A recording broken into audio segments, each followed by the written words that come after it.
What commitments have the Israelis made in terms of facilitating the convoys when they're in Gaza, and how are you, and I guess them, going to ensure there isn't another sort of World Food Kitchen scenario where they strike aid vehicles?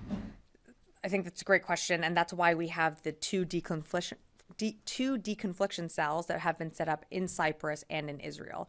It is to ensure that we have our NGO partners, the UN, sitting side by side with us, with the IDF, to make sure that we're all talking to each other, that deconfliction does happen, and so that these aid convoys can continue on. Eyes on each aid convoy as it's going through Gaza? So I'm not going to get into more specifics on that, but I can tell you that the team has worked very, very hard to make sure that aid can come off the pier and can get distributed quickly into Gaza. We know how dire the humanitarian situation is on the ground, and so we want to make sure that aid gets in as quickly as possible. Another quick question. Israel's defense minister has sort of come out recent days and sort of opposed any long-term military Israeli rule of Gaza. Is that something he has brought up with the secretary in the many conversations that he's had with Austin? So I won't get into more details on their private conversations, but what I can tell you is, we also share the same sentiment. We don't want to see, we want to see a two-state solution, and when it comes to the future of Gaza, we don't support an Israeli occupation. But right now, what we're focused on is, of course, the maritime humanitarian corridor and making sure that aid can get in as quickly as possible. Oren and then Laura.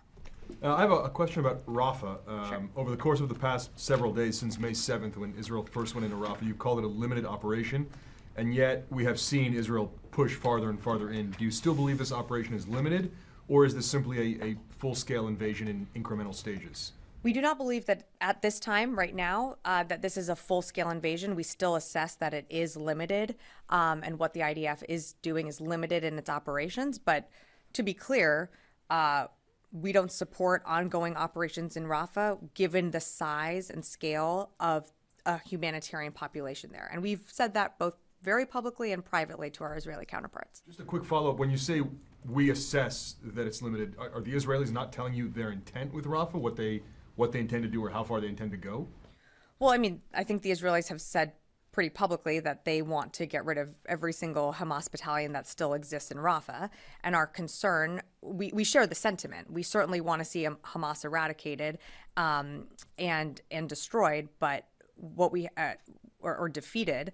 What we continue to emphasize, though, is how you go about doing those operations, and especially with over 1 million people sheltering there in Rafah.